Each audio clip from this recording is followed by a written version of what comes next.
ഷേമാബുറോ കാദിശോ ഹദാലഹോ ഷാരിറോ അമീൻ. കർത്താവിൽ എത്രയും സ്നേഹം നിറഞ്ഞ ശാലോം പ്രേക്ഷകരെ, പരിശുദ്ധനായ പൗലോസ് ശ്ലീഹ എബ്രായർക്ക് എഴുതിയ ലേഖനം 13-ാം അധ്യായം 7 മുതലുള്ള തിരുവചനങ്ങൾ ഇപ്രകാരം വായിക്കുന്നു: നിങ്ങളോട് ദൈവവചനം പ്രസംഗിച്ച നിങ്ങളുടെ നേതാക്കന്മാരെ ഓർക്കുവിൻ. അവരുടെ ജീവിതചര്യയുടെ ഫലം കണക്കിലെടുത്ത് അവരുടെ വിശ്വാസം അനുകരിക്കുവിൻ. യേശുക്രിസ്തു ഇന്നലെയും ഇന്നും എന്നും ഒരേയാൾ തന്നെയാണ്. വിവിധങ്ങളും വിചിത്രങ്ങളുമായ പ്രബോധനങ്ങൾ നിങ്ങളെ വഴിതെറ്റിക്കരുത്. ഇവിടെ എബ്രായ ലേഖനകർത്താവ് വളരെ വ്യക്തമായി പറയുകയാണ്, നിങ്ങളുടെ നേതാക്കന്മാരെ നിങ്ങൾ ഓർക്കണം. നിങ്ങളോട് ദൈവവചനം പ്രസംഗിച്ച നേതാക്കന്മാരാണ് അവർ. അവർ പ്രസംഗിക്കുക മാത്രമല്ല ചെയ്തത്, പിന്നെയോ അവരുടെ ജീവിതത്തിലൂടെ ആ വചനം അവരിൽ മാംസമായി മാറുകയും ചെയ്തു. അതുകൊണ്ട് നിങ്ങളോട് ദൈവവചനം പ്രസംഗിച്ച നേതാക്കന്മാരെ ഓർക്കുമ്പോൾ അവരുടെ ജീവിതചര്യയുടെ ഫലം കണക്കിലെടുത്തിട്ട് അവരുടെ വിശ്വാസം അനുകരിക്കുവിൻ. ഇതാണ് പൗലോസ് ശ്ലീഹ പറയുന്നത്. അപ്പോൾ അവരുടെ വിശ്വാസം നമ്മൾ അനുകരിക്കണം എന്ന് പറയണം. ഏതൊരു വിശുദ്ധനെ നമ്മൾ ഓർക്കുമ്പോഴും, ഒരു സെയിൻറ്റ്, അതാരെ ഓർക്കുമ്പോഴും ഏത് സെയിൻറ്റിനും വളരെ ആപ്റ്റായിട്ട് നമുക്ക് പറയാവുന്ന ഒരു വചനമാണ് ഈ എബ്രായ ലേഖനം 13-ാം അധ്യായം 7-ാം തിരുവചനം. ഉദാഹരണത്തിന്, ഈ ദിവസങ്ങൾ സുറിയാനി സഭയെ സംബന്ധിച്ച് പരിശുദ്ധനായ പരിമല തിരുമേനി ഗീവർഗീസ് മാർ ഗ്രിഗോറിയോസ് തിരുമേനിയുടെ ഓർമ്മ ആചരിക്കുന്ന ദിവസങ്ങളാണ്. അപ്പോൾ നമ്മൾ അദ്ദേഹത്തെ ഓർക്കുമ്പോൾ, അല്ലെങ്കിൽ ഒരു വിശുദ്ധനെ ഓർക്കുമ്പോൾ നമ്മൾ ഓർക്കേണ്ട 2 കാര്യങ്ങൾ. ഒന്ന്, അവർ ദൈവവചനം പ്രസംഗിച്ചവരാണ്. അതാണ് ഒന്നാമത്തെ കാര്യം. രണ്ടാമത്തെ കാര്യം, അവർ ആ ദൈവവചനം ജീവിച്ചവരാണ്. ഇന്ന് നമ്മളെല്ലാം ക്രിസ്ത്യാനികളായിട്ട് ജീവിക്കുമ്പോൾ നമുക്കുള്ള ഏറ്റവും വലിയ ചലഞ്ച് ഇതാണ്. നമ്മൾ ദൈവവചനം കേൾക്കുന്നവരാണ്, ഒരുപക്ഷെ ദൈവവചനം പ്രസംഗിക്കുന്നവരാണ്. പക്ഷേ വചനം കേട്ടിട്ടോ വചനം പ്രസംഗിച്ചിട്ടോ കാര്യമില്ല. വചനം ജീവിക്കുമ്പോഴാണ് അത് മാംസമായി മാറുന്നത്. അപ്പം ഇങ്ങനെ ജീവിച്ച് കാണിച്ച വ്യക്തികളാണ് പരിശുദ്ധന്മാർ എന്ന് പറയുന്നത്. പരിശുദ്ധനായ പരിമല തിരുമേനി, അദ്ദേഹം 1848 ഈ മുളന്തുരുത്തിയിൽ ജനിച്ച ഒരു വ്യക്തിയാണ്. അപ്പോൾ അന്ന് ജനിക്കുന്ന സമയത്ത് കൊച്ചൈപ്പോര എന്നാണ് മാതാപിതാക്കന്മാർ പേരിട്ടത്. ഗീവർഗീസ് എന്നാണ് മാമോസ പേര്. എന്നാൽ അദ്ദേഹത്തിൻ്റെ ചെറുപ്രായത്തിൽ തന്നെ വിശ്വാസം അദ്ദേഹത്തിൽ ആഴമായി പതിഞ്ഞിരുന്നു. അപ്പോൾ ഈ വിശ്വാസമാണ്, അദ്ദേഹത്തിൽ പതിഞ്ഞിരുന്ന വിശ്വാസമാണ്, ആഴമായ വിശ്വാസത്തിൻ്റെ പ്രതിഫലനമാണ് അദ്ദേഹം ദൈവവചനം പ്രസംഗിച്ചു എന്നുള്ളതും, പിന്നെയോ അത് അദ്ദേഹം ദൈവവചനം ജീവിച്ചു എന്നുള്ളത്. നമുക്ക് എന്തുകൊണ്ടാണ് നമ്മൾ കേൾക്കുക മാത്രം ചെയ്യുന്നു, വചനം കേൾക്കുക മാത്രം ചെയ്യുന്നു, വചനത്തിൽ ജീവിക്കാത്തത് എന്തുകൊണ്ട് എന്ന് ചോദിച്ചു കഴിഞ്ഞാൽ അതിനൊരു ഉത്തരമേ ഉള്ളൂ: നമ്മിൽ ആ വിശുദ്ധന്മാരിലുണ്ടായിരുന്ന വിശ്വാസത്തിൻ്റെ കുറവാണ്. അവരിൽ വിശ്വാസമുണ്ടായിരുന്നത് കൊണ്ട് അവർ വചനം കേട്ടു, വചനം ജീവിച്ചു. നമ്മിൽ വിശ്വാസമുണ്ടെന്ന് നമ്മൾ പറയുക മാത്രം ചെയ്യുന്നത് കൊണ്ട്, നമ്മിൽ യഥാർത്ഥ വിശ്വാസം ഇല്ലാത്തത് കൊണ്ട് നമ്മൾ വചനം കേൾക്കുന്നുണ്ട്, പറയുന്നുണ്ട്, പക്ഷെ ജീവിക്കുന്നില്ല. അതുകൊണ്ട് വിശ്വാസമാണ് ഒരു വ്യക്തിയെ തൻ്റെ ജീവിതചര്യയിൽ അല്ലെങ്കിൽ വിശുദ്ധിയിലേക്ക് നയിക്കുന്നത് എന്നുള്ളതാണ് നമ്മൾ വിശുദ്ധന്മാരിലൂടെ കാണുന്നതായ കാര്യം. പ്രിയപ്പെട്ടവരെ, നമ്മുടെ വിശ്വാസം എത്രമാത്രം തീവ്രമാണ്, എത്രമാത്രം ആഴത്തിലുള്ളതാണ് എന്ന് നമുക്കൊന്ന് പരിശോധിച്ച് നോക്കണം. സാധാരണ പ്രാർത്ഥിക്കാനായിട്ട് വരുന്നവർക്കൊക്കെ ഈ അനേകം കാര്യങ്ങളാണ്. ഒന്ന്, പരീക്ഷ പാസ്സാകണം, IELTS പാസ്സാകണം, അല്ലെങ്കിൽ OET പാസ്സാകണം. അങ്ങനെ ചിലർ പരീക്ഷ പാസ്സാകാനായിട്ട്, ചിലരാണെങ്കിൽ കല്യാണം നടക്കുന്നില്ല, അല്ലെങ്കിൽ കുഞ്ഞുങ്ങളുണ്ടാകണം. പലതരത്തിലുള്ള ആവശ്യങ്ങളുമായിട്ടാണ് ഈ ഒരു ദേവാലയത്തിലേക്ക് പലരും വരുന്നത്. അവരങ്ങനെയാണ് ദൈവസന്നിധിയിലേക്ക് വരുന്നത്. പക്ഷേ വന്നു കഴിയുമ്പോൾ അവർ വന്ന് പ്രാർത്ഥിക്കുന്നു. ചിലപ്പോൾ ഫലം കിട്ടത്തില്ല, ചിലപ്പോൾ ഫലം കിട്ടുന്നു. ഫലം കിട്ടുമ്പോൾ അവർ ദൈവത്തിന് സ്തുതി എന്ന് പറഞ്ഞു പോകുന്നു. ഫലം കിട്ടാത്തപ്പോഴും അവർ നിരാശരായി പോകുന്നു. ഇങ്ങനെയൊക്കെയാണ് നിങ്ങളുടെ എൻ്റെയൊക്കെ സാധാരണ അവസ്ഥ ഇങ്ങനെയാണ്. എന്നാൽ ഈ ഒരു സാധാരണ അവസ്ഥയിലുള്ള വിശ്വാസം എന്ന് പറയുന്നത് അത് ആഴമായ ഒരു വിശ്വാസമല്ല. ആ വിശ്വാസമല്ല കർത്താവ് നിങ്ങളിൽ നിന്നോ എന്നിൽ നിന്നോ പ്രതീക്ഷിക്കുന്നത്. നിങ്ങളിൽ നിന്നും എന്നിൽ നിന്നും ദൈവം പ്രതീക്ഷിക്കുന്ന വിശ്വാസം എന്ന് പറയുന്നത് കർത്താവിനെ മറ്റുള്ളവർക്ക് വെളിപ്പെടുത്തുവാൻ തക്കവണ്ണം, കർത്താവിനെ ദൈവമായി, ദൈവപുത്രനായ യേശുക്രിസ്തുവിനെ ഹൃദയത്തിൽ സ്വീകരിച്ചുകൊണ്ട് വിശുദ്ധിയിൽ ജീവിക്കുക. ആ വിശുദ്ധിയിൽ ജീവിക്കുവാൻ നമ്മെ പര്യാപ്തമാക്കുന്ന വിശ്വാസമാണ് ദൈവം നിങ്ങളിൽ നിന്നും എന്നിൽ നിന്നും ആഗ്രഹിക്കുന്നത്. ഇപ്പം നമുക്ക് ഈ ലോകത്തിൻ്റേതായ ഒരു കാര്യമുണ്ട്. ആ കാര്യം കിട്ടിയാലും കിട്ടിയില്ലെങ്കിലും അതൊന്നും പ്രശ്നമല്ല. ദൈവസന്നിധിയിൽ അതിനൊന്നും വില കൊടുക്കുകയില്ല. കാരണം ഒരാൾ പരീക്ഷ പാസ്സാകുന്നു. അപ്പോൾ പരീക്ഷ പാസ്സായി കഴിയുമ്പോഴത്തേക്ക് അയാൾ ദൈവത്തിന് നന്ദി പറയുന്നു. എന്നാൽ ഇവനെ പരീക്ഷ പാസ്സാക്കിയേക്കാം എന്ന് ദൈവം ഒരിക്കലും വിചാരിക്കുകയില്ല എന്ന് പറഞ്ഞു കഴിഞ്ഞാൽ നമുക്കങ്ങനെ ചിന്തിക്കാനായിട്ട് പറ്റുകയില്ല. എന്നാൽ ഒരു മനുഷ്യൻ അവൻ പാപത്തിൽ വീഴുന്നു, പാപത്തിൽ നിന്ന് അവൻ പിന്തിരിയുന്നു, അത് ദൈവത്തിന് വളരെ പ്രീതികരമായ കാര്യമാണ്. അപ്പോൾ ദൈവത്തിന് പ്രീതികരമായ കാര്യം ഈ ലോകത്തിൻ്റെ കാര്യങ്ങൾ സാധിച്ചെടുക്കുക എന്നതല്ല, പിന്നെയോ വിശുദ്ധിയിൽ ജീവിക്കുകയും വിശുദ്ധിയുടെ പ്രതിഫലം എന്ന് പറയുന്നത് സ്വർഗമാണ്. ഈ സ്വർഗരാജ്യം ഉണ്ട് എന്ന് നമ്മൾ വിശ്വസിക്കണം. വിശ്വസിക്കുക എന്ന് പറഞ്ഞാൽ അത് ആഴമായ ഒരു കാര്യമാണ്. വിശ്വാസത്തിൻ്റെ തലത്തെക്കുറിച്ച് പരിശുദ്ധനായ പൗലോസ്ലീഹ എബ്രായർക്ക് എഴുതിയ ലേഖനത്തിൽ തന്നെ 11-ാം അധ്യായത്തിൽ 1 മുതലുള്ള തിരുവചനങ്ങളിൽ ഇങ്ങനെ പറയുന്നുണ്ട്. വിശ്വാസം എന്നത് പ്രത്യാശിക്കുന്നവ ലഭിക്കുമെന്നുള്ള ഉറപ്പും എന്ന് പറഞ്ഞാൽ സ്വർഗം പ്രത്യാശിക്കുമ്പോൾ സ്വർഗം ലഭിക്കും. ആ സ്വർഗം എന്നുള്ള പ്രത്യാശ, വിശ്വാസം എന്ന പ്രത്യാശിക്കുന്നത് ലഭിക്കുമെന്നുള്ള ഉറപ്പും കാണപ്പെടാത്തവ ഉണ്ട് എന്ന് പറഞ്ഞാൽ ദൈവമുണ്ട്. ദൈവത്തെ കാണാൻ സാധിക്കുകയില്ല, പക്ഷേ ദൈവം ഉണ്ട്. എബ്രായ ലേഖനം 11-ാം അധ്യായം അതിൻ്റെ 6-ാമത്തെ തിരുവചനം ഇപ്രകാരം നമ്മൾ വായിക്കുകയാണ്. വിശ്വാസമില്ലാതെ ദൈവത്തെ പ്രസാദിപ്പിക്കുക സാധ്യമല്ല. അപ്പം ഇവിടെ എബ്രായ ലേഖന കർത്താവ് വളരെ വ്യക്തമായിട്ട് പറയുകയാണ്, വിശ്വാസമില്ലാതെ ദൈവത്തെ ഒരിക്കലും പ്രീതിപ്പെടുത്താനായിട്ട് സാധിക്കുകയില്ല. വിശ്വാസമുണ്ടെങ്കിൽ മാത്രമേ ദൈവത്തിന് നമ്മിൽ സംപ്രീതി ഉളവാകൂ. ദൈവസന്നിധിയിൽ ശരണം പ്രാപിക്കുന്നവർ എന്ന് പറഞ്ഞാൽ ദൈവത്തെ ആശ്രയിക്കുന്നവർ ദൈവമുണ്ട് എന്നും, അതാണ് ഒന്നാമത്തെ കാര്യം വളരെ വ്യക്തമായിട്ട് പറയും. ദൈവം ഉണ്ടെന്ന് നമ്മൾ വിശ്വസിക്കണം. ദൈവത്തെ വിളിക്കുന്നു എന്ന് പറഞ്ഞാൽ ദൈവം ഉണ്ടെന്നൊരു വിശ്വാസമൊന്നുമില്ല. ദൈവം നമ്മുടെ കൂടെ ഉണ്ടെന്ന് വിശ്വാസമില്ല. ഈ പ്രപഞ്ചത്തിൽ ദൈവം ഉണ്ടെന്ന് പോലും പലർക്കും വിശ്വാസമില്ല. പിന്നെ ഇങ്ങനെയൊക്കെ അങ്ങ് പോകുന്നു, പള്ളിയിൽ പോകുന്നു, വരുന്നു, ഇങ്ങനെയൊക്കെ അങ്ങ് ജീവിക്കുന്നു എന്നൊക്കെയാണ് പലരും പറയുന്നത്. വിശ്വാസി എന്ന് വിളിക്കപ്പെടുന്നുമുണ്ട്. നമ്മുടെ ജീവിതത്തിലെ ഒരു അപൂർണത എന്ന് പറയുന്നതാണ്. അതുകൊണ്ട് വിശ്വാസി എന്ന് വിളിക്കപ്പെടുന്ന എല്ലാവരും വിശ്വാസികളല്ല, എല്ലാവരും വിശ്വാസമുള്ളവർ അല്ല. അതുകൊണ്ട് പൗലോസ്ലീഹ പറയുകയാണ്, ദൈവസന്നിധിയിൽ നിങ്ങൾ ആശ്രയിക്കുന്നുണ്ടെങ്കിൽ, ദൈവത്തിൽ നിങ്ങൾ ശരണം വയ്ക്കുന്നുണ്ടെങ്കിൽ, ഒന്നാമത് നിങ്ങൾ ചെയ്യേണ്ടത് ദൈവമുണ്ട് എന്ന് വിശ്വസിക്കണം. ദൈവമില്ല എന്ന് മൂഢൻ തൻ്റെ ഹൃദയത്തിൽ പറയുന്നുവെന്നാണ് സങ്കീർത്തകൻ പറയുന്നത്. കാരണം അവൻ വഷളനായിട്ട് നടക്കുകയാണ്, മ്ലേച്ഛത ചെയ്യുകയാണ്. കാരണം അവൻ്റെ ചിന്ത ദൈവമില്ല, വിശ്വാസി എന്നാണ് പറയുന്നത്. പക്ഷേ അവൻ്റെ ഉള്ളിൽ അവന് ദൈവമുണ്ട് എന്നവൻ വിശ്വസിക്കുന്നില്ല. വിളിക്കപ്പെടുന്നത് വിശ്വാസി. അതാണ് ഈ നാമമാത്ര ക്രിസ്ത്യാനികൾ എന്ന് പറയുന്നത്. ഇതാണ് നോമിനൽ ക്രിസ്ത്യൻ എന്ന് പറയും.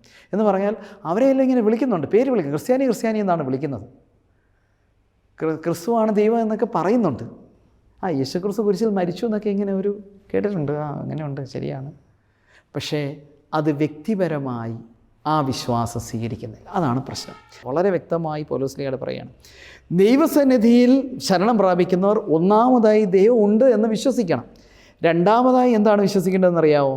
തന്നെ അന്വേഷിക്കുന്നവർക്ക് അവിടുന്ന് പ്രതിഫലം കൊടുക്കുമെന്ന് വിശ്വസിക്കണം. ഇത് പലർക്കും വിശ്വാസമില്ല. ദൈവത്തെ അന്വേഷിക്കുന്നവർക്ക് എന്ന് പറഞ്ഞാൽ ദേവാലയത്തിൽ പോകുന്നവർക്ക്, ദൈവിക കാര്യങ്ങളിൽ ഇടപെടുന്നവർക്ക്, ദൈവവചനം വായിക്കുന്നവർക്ക്, ദൈവവചനം ധ്യാനിക്കുന്നവർക്ക്, ദൈവവചനം പഠിക്കുന്നവർക്ക്, ദൈവവചനം മറ്റുള്ളവർക്ക് പകർന്നു കൊടുക്കുന്നവർക്ക്, ദൈവവചനത്തിൽ ജീവിക്കുന്നവർക്ക് തീർച്ചയായും പ്രതിഫലമുണ്ട്. ആ പ്രതിഫലം എന്ന് പറയുന്നത് സ്വർഗമാണ്. തീർച്ചയായും ദൈവം പ്രതിഫലം തരും. പ്രതിഫലമില്ല എന്ന് നമ്മൾ ഒരിക്കലും ചിന്തിക്കരുത്. കർത്താവ് പറയുന്ന ഒരു ഉപമയാണ്. ഒരു മുന്തിരിത്തോട്ടത്തിൽ ഒരു യജമാനുണ്ടായിരുന്നു. അപ്പോൾ യജമാനൻ ഇങ്ങനെ കൂലിക്കാരെ വിളിക്കാനായിട്ട് പോവുകയാണ്. ആദ്യം രാവിലെ ഒരു 10 മണിയായപ്പോൾ ചെന്ന് നോക്കി. അപ്പം കുറച്ച് പേര് അവിടെ നിൽപ്പുണ്ട്, വഴിയിലേക്കരികെ നിൽപ്പുണ്ട്. അവരെ വിളിച്ചു. എന്നിട്ട് പറഞ്ഞു, നിങ്ങൾക്ക് ഞാൻ ഇന്ന് പണിത് കഴിഞ്ഞാൽ 1 ദെനാറ തരാം, പ്രതിഫലം തരാം എന്ന് പറഞ്ഞു. അവർ സമ്മതിച്ചു. അവർ വന്നു. അത് കഴിഞ്ഞ് ഒരു 11 മണിയായപ്പോഴത്തേക്ക് വീണ്ടും പോയി. യജമാനൻ പോയി നോക്കിയപ്പോൾ വീണ്ടും കുറച്ച് പേര് ഇരിക്കുന്നു അവിടെ വഴിയിൽ. അപ്പോൾ ഞങ്ങളുടെ മുന്തിരിത്തോട്ടത്തിൽ ജോലി ചെയ്യാൻ സ്ഥലമാണ്, നിങ്ങൾക്ക് ജോലി ചെയ്യാമോ? നിങ്ങൾക്കും തരാം, നിങ്ങൾക്ക് 1 ദെനാറ തരാം പ്രതിഫലം. അവർ പറഞ്ഞു, ശരി ഞങ്ങൾക്കും ആയിക്കോട്ടെ എന്ന് പറഞ്ഞു. ഇങ്ങനെ അത് കഴിഞ്ഞ് വീണ്ടും നമുക്കറിയാം 12 മണിക്കും 1 മണിക്കും 2 മണിക്കും 3 മണിക്കും 5 മണി വരെയാണ് സമയം. 4 മണിയായപ്പോഴും യജമാനൻ ചെന്ന് വെളിയിൽ വെച്ച് നോക്കിയപ്പോൾ അവിടെ വഴിക്കവലെ നിൽപ്പുണ്ട് കുറച്ച് പേര്. കവല നിൽക്കുന്നവരെയൊക്കെ വിളിച്ചിട്ട് പറഞ്ഞു, ശരി നിങ്ങൾ വരാമോ എൻ്റെ മുന്തിരിത്തോട്ടം ഇച്ചിരി ജോലിയുണ്ട്, അത് ചെയ്ത് തീർക്കാവോ? അവർ പറഞ്ഞു ഞങ്ങളും ചെയ്ത് തീർക്കാറ്, പിന്നെ എന്നാ ഞങ്ങൾ വരാമല്ലോ എന്ന് പറഞ്ഞു. അപ്പോൾ അവർ വന്നപ്പം അവരോടും പറഞ്ഞു നിങ്ങൾക്ക് 1 ദിനാർ പ്രതിഫലം തരാം. അവരും വന്ന് സമ്മതിച്ചു. 5 മണിയായി. അപ്പോൾ യജമാനൻ എല്ലാവർക്കും കൂലി കൊടുക്കാൻ പോവുകയാണ്. ഏറ്റവും അവസാനം വന്നവർ തൊട്ടാണ് ഈ കൂലി കൊടുക്കുന്നത്, പ്രതിഫലം കൊടുക്കുകയാണ്. 4 മണിയായപ്പോൾ വന്നവർക്ക് യജമാനൻ പറഞ്ഞു 4 മണിയായപ്പോൾ ഒന്നല്ലേ 1 ദിനാർ ഇരിക്കട്ടെ എന്ന് പറഞ്ഞു. അപ്പം അവരത് സന്തോഷത്തോടെ മേടിച്ചു. അത് സന്തോഷത്തോടെ മേടിച്ചു പോയപ്പം രാവിലെ 10 മണിക്ക് വന്നവൻ വിചാരിച്ചു അവന് കുറച്ച് സമയമല്ലേ പണിതുള്ളൂ, അവന് 1 ദിനാറല്ലേ പ്രതിഫലം കിട്ടിയുള്ളൂ, എനിക്ക് ഇച്ചിരി കൂടുതൽ കിട്ടാൻ സാധ്യതയുണ്ടല്ലോ, ഞാൻ രാവിലെ വന്നു, രാവിലെ തൊട്ട് വൈകുന്നേരം വരെ അധ്വാനിച്ചു, അപ്പോൾ എനിക്ക് എന്തായാലും കിട്ടണം. പക്ഷേ യജമാനൻ 3 മണിക്ക് വന്നാക്കും 1 ദിനാർ കൊടുത്തു, ഉച്ചയ്ക്ക് വന്നാക്കും 1 ദിനാർ കൊടുത്തു. അന്നേരമൊക്കെ 10 മണിക്ക് വന്നാൽ വിചാരിക്കുന്നുണ്ട് കുറച്ചുകൂടി കൂടുതൽ കിട്ടുമായിരിക്കുമെന്ന്. പക്ഷേ 10 മണിക്ക് വന്ന അയാൾക്കും കൃത്യം 1 ദിനാർ കൊടുത്തു. ഉടനെ 10 മണിക്ക് വന്ന ആളുകൾ പറഞ്ഞു ഈ ചെയ്യുന്നത് ശരിയല്ലല്ലോ, ഇത് അനീതിയാണല്ലോ ഈ കാണിക്കുന്നത്, യജമാനൻ കാണിച്ചത് ശരിയല്ല. അതങ്ങനെ യജമാനൻ ചെയ്യുന്നത് ശരിയാകുന്നത്? ഞങ്ങൾ രാവിലെ 10 മണി തൊട്ട് ഈ മുന്തിരിത്തോട്ടത്തിൽ അധ്വാനിക്കുകയാണ്, എന്നിട്ട് ഞങ്ങൾക്ക് തന്നതോ 1 ദിനാർ. അവന്മാർ 4 മണിയായപ്പോൾ വന്നതാണ്, ആകെ കുറച്ച് സമയം, 1 മണിക്കൂർ എന്നാ സമയം അവർ അധ്വാനിച്ച്, അവർക്ക് കൊടുത്തതും 1 ദിനാർ. ഇത് ശരിയല്ല. ഉടനെ യജമാനൻ തിരിച്ചു പറഞ്ഞു അതെ, നിങ്ങളങ്ങനെ പറയണ്ട, കാരണം നിങ്ങൾ പ്രതിഫലം 1 ദിനാർ എന്ന് പറഞ്ഞിട്ടാണ് നിങ്ങളെ വിളിച്ചത്. നിങ്ങൾ കൂലിക്കെടുത്തപ്പോൾ ഞാൻ നിങ്ങളോട് പറഞ്ഞു 1 ദിനാർ, നിങ്ങളത് സമ്മതിച്ചാണല്ലോ.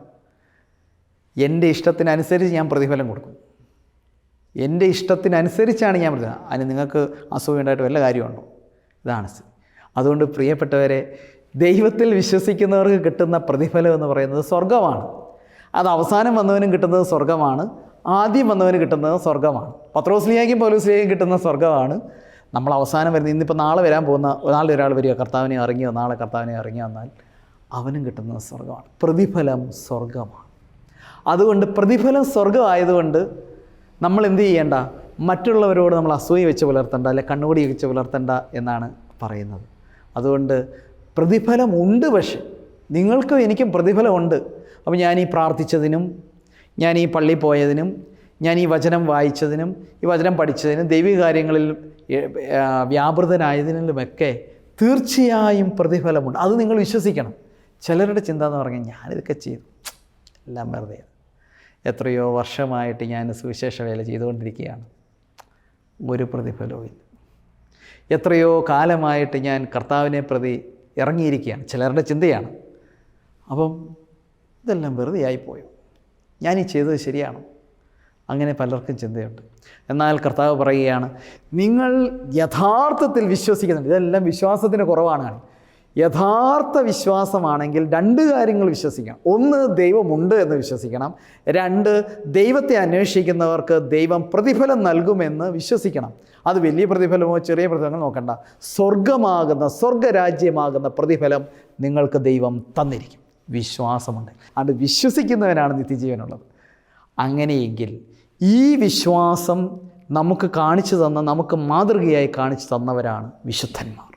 അവർ ജീവിച്ചത്, അവരുടെ ഈ ലോക ജീവിതം എന്ന് പറയുന്നത് അവരെ സംബന്ധിച്ച് സ്വർഗത്തിൽ ജീവിക്കുന്ന തുല്യമാണ്. എത്രമാത്രം കഷ്ടപ്പാടുണ്ടായാലും, എത്രമാത്രം സഹനങ്ങളിലൂടെ കടന്നു പോയിട്ടുണ്ടെങ്കിലും അവരുടെ ജീവിതം, അവരുടെ ഉള്ളിൻ്റെ ഉള്ളിൽ അവർക്കൊരു സന്തോഷമുണ്ടായിരുന്നു. കാരണം ഞങ്ങൾ ഈ ലോകത്തിൻ്റെ പൗരന്മാരല്ല. പൗലോസ്ലീഹ പറയുകയാണ്, ഫിലിപ്പിയ ലേഖനം 3-ാം അധ്യായം 20-ാം തിരുവചനം, നമ്മുടെ പൗരത്വം സ്വർഗത്തിലാണ്. We are the citizens of heaven എന്ന് പറഞ്ഞാൽ ഈ ലോകമാണ് നമ്മുടെ ജീവിതം ചിന്തിച്ചു കഴിഞ്ഞാൽ നമുക്ക് വലിയ നിരാശയാണ് നമ്മളെ കാത്തിരിക്കുന്നത്. വിശ്വാസി എന്ന ലേബൽ ഉണ്ടായിട്ടൊരു കാര്യവുമില്ല. പക്ഷേ നമ്മൾ ഈ ഭൂമിയിൽ ജീവിക്കുമ്പോൾ പ്രിയപ്പെട്ടവരെ, നമ്മൾ സ്വർഗീയ പൗരന്മാരാണ് എന്ന ബോധ്യത്തോടെ ചിന്തിച്ചാൽ നമുക്കറിയാം, പിന്നെ നമുക്ക് പ്രതിഫലം ഇതാ തന്നുകൊണ്ടിരിക്കുകയാണ് കർത്താവ്. വലിയ കൃപകളാണ് ദൈവത്തിൻ്റെ പ്രതിഫലം. കൃപയെന്ന് പറഞ്ഞാൽ നിത്യജീവൻ, കൃപയിലൂടെ സ്വർഗരാജ്യം. ഈ ഒരു പ്രതിഫലമാണ് പ്രിയപ്പെട്ടവരെ നമ്മൾ തേടേണ്ടത്. അതുകൊണ്ട് നമ്മളോട് ദൈവവചനം പ്രസംഗിച്ചവർ, അത് പത്രോസ്ലീഹയാണെങ്കിലും പൗലോസ്ലീഹയാണെങ്കിലും അനേക സഭകളുണ്ട്. ആ സഭകളിലൊക്കെ ദൈവവചനം പ്രസംഗിച്ചവരെല്ലാം അവർ വിശുദ്ധിയിൽ ജീവിച്ചെങ്കിൽ, ആ പ്രസംഗിച്ചതുപോലെ ജീവിച്ചുവെങ്കിൽ അവരൊക്കെ ഇന്ന് വിശുദ്ധന്മാരായിട്ടുണ്ട്, പരിശുദ്ധന്മാരാണ്. അപ്പോൾ നമ്മൾ ആ പരിശുദ്ധന്മാരെ നോക്കുമ്പോൾ നമ്മിൽ നിന്നും വാങ്ങിപ്പോയ, കടന്നുപോയ, നമ്മളെ ദൈവവചനം പഠിപ്പിച്ച അവരെ നോക്കുമ്പോൾ അവർ ഏത് കാര്യമാണോ പഠിപ്പിച്ചത് ആ പഠിപ്പിച്ച കാര്യത്തിൽ അവർ അടിയുറച്ച് നിൽക്കുകയും ആ പഠിപ്പിച്ച കാര്യത്തിൽ അവർ ജീവിക്കുകയും ചെയ്തു എന്ന് പറഞ്ഞാൽ വിശുദ്ധിയിൽ ജീവിച്ചിട്ടുണ്ടെങ്കിൽ നമ്മൾ ഓർക്കണം, അവരെ വിശുദ്ധിയിൽ ജീവിക്കുവാൻ അവർക്ക് പ്രേരണ കൊടുത്തത് അവരുടെ വിശ്വാസമാണ്. ആ വിശ്വാസം നമ്മൾ അനുകരിക്കണം എന്ന് പറഞ്ഞാൽ, ഞാൻ പറഞ്ഞല്ലോ പരിശുദ്ധനായ പരിമല തിരുമേനി, അദ്ദേഹത്തിൽ നിറഞ്ഞു നിന്ന വിശ്വാസം ഏതാണോ അതേ വിശ്വാസം തന്നെ നമ്മിലുണ്ടാകണം. അടുത്ത തലമുറയ്ക്കും അതേ വിശ്വാസം കൈമാറണം. അങ്ങനെ വരുമ്പോൾ തീർച്ചയായും നിങ്ങൾക്കും എനിക്കും വലിയ പ്രതിഫലമുണ്ട്. പ്രതിഫലമില്ല എന്ന് ചിന്തിച്ച് നമ്മൾ നിരാശരായി പോകണ്ട. നിങ്ങൾ ഒരു പ്രാർത്ഥന പ്രാർത്ഥിച്ചപ്പോൾ തീർച്ചയായും നിങ്ങൾക്കതിൻ്റെ പ്രതിഫലമുണ്ട്. നിങ്ങൾ ഒരു ത്യാഗം ചെയ്തപ്പോൾ, മറ്റാരും അറിയാതെ നിങ്ങളൊരു ത്യാഗം ചെയ്തു ഒരാത്മാവ് രക്ഷപ്പെടാൻ, തീർച്ചയായും നിങ്ങൾക്കതിൻ്റെ പ്രതിഫലമുണ്ട്. നിങ്ങൾ വിശ്വസിക്കണം. നിങ്ങൾക്ക് തീർച്ചയായും നിങ്ങൾ ദൈവമുണ്ട് എന്ന് വിശ്വസിക്കണം എന്നപോലെ തന്നെ ദൈവത്തെ അന്വേഷിച്ച് നിങ്ങൾക്ക് തീർച്ചയായും ദൈവം പ്രതിഫലം തരും. അത് സ്വർഗരാജ്യമാണ് എന്ന് വിചാരിച്ച് നമ്മൾ എന്ത് ചെയ്യരുത്? പാപം ചെയ്യാനായിട്ട് പോകരുത്. അത്രയേ ഉള്ളൂ. നമ്മൾക്ക് എന്തായാലും സ്വർഗ്ഗം ഉണ്ടല്ലോ, എന്നാൽ പിന്നെ എന്തായാലും സ്വർഗ്ഗമായി, സ്വർഗ്ഗം കിട്ടും, എന്നാൽ പിന്നെ ഇനി എങ്ങനെ വേണമെങ്കിലും ജീവിക്കാം. എന്തായാലും ഞാൻ ദൈവം ഉണ്ടെന്ന് വിശ്വസിക്കുന്നുണ്ട്, ദൈവം എനിക്ക് പ്രതിഫലം തരുമെന്ന് വിശ്വസിക്കുന്നുണ്ട്, എന്നാൽ പിന്നെ എങ്ങനെ വേണമെങ്കിലും ജീവിക്കാമെന്ന് ചിന്തിക്കരുത്. ഈ വിശ്വാസമുണ്ടെങ്കിൽ ആ വിശ്വാസത്തിനനുസൃതമായ വിശുദ്ധമായ ജീവിതം നയിക്കുവാനും കൂടി നമുക്ക് കഴിയണം. അതുകൊണ്ട് സ്വർഗരാജ്യത്തിലെ പൗരന്മാരായി തീരുവാൻ നിങ്ങൾക്ക് ഓരോരുത്തർക്കും ഇടയാകട്ടെ എന്ന് പ്രാർത്ഥിച്ചുകൊണ്ട് ഒരു നിമിഷം നമുക്ക് കണ്ണുകൾ അടയ്ക്കാം. കാരുണ്യവാനായ കർത്താവേ, ഞങ്ങളോട് ദൈവവചനം പ്രസംഗിച്ച നേതാക്കന്മാരെ ഓർക്കുവാൻ ഞങ്ങളെ ഓർമ്മിപ്പിക്കുന്ന ആ തിരുവചനത്തെ ഓർത്ത് ഞങ്ങൾ സ്തുതി സ്തോത്രവും സമർപ്പിക്കുന്നു. അനേകം വിശുദ്ധന്മാർ, അറിയപ്പെടുന്നവരും അറിയപ്പെടാത്തവരുമായ അനേകം വിശുദ്ധന്മാർ ഈ ഭൂമിയിലുണ്ടായിട്ടുണ്ടല്ലോ. അവർ കർത്താവെ അവിടുത്തോട് വിശ്വസ്തരായിരുന്നുകൊണ്ട്, അവിടുത്തെ വചനം സ്വീകരിച്ചുകൊണ്ട്, അവിടുത്തെ വചനം മറ്റുള്ളവർക്ക് നൽകിക്കൊണ്ട് വിശ്വാസത്തിൽ ജീവിച്ചുവല്ലോ. പ്രതിഫലമുണ്ട്, സ്വർഗമാകുന്ന പ്രതിഫലമുണ്ട് എന്നവർ വിശ്വസിച്ചതുപോലെ സത്യവിശ്വാസത്തിൽ ജീവിക്കുവാനും മരിക്കുവാനും ഞങ്ങൾക്ക് ഓരോരുത്തർക്കും കൃപ തരണമേ എന്ന് പ്രാർത്ഥിക്കുന്നു. പിതാവിൻ്റെയും പുത്രൻ്റെയും യേശുവിന്റെ നാമത്തിൽ തന്നെ ആമേൻ.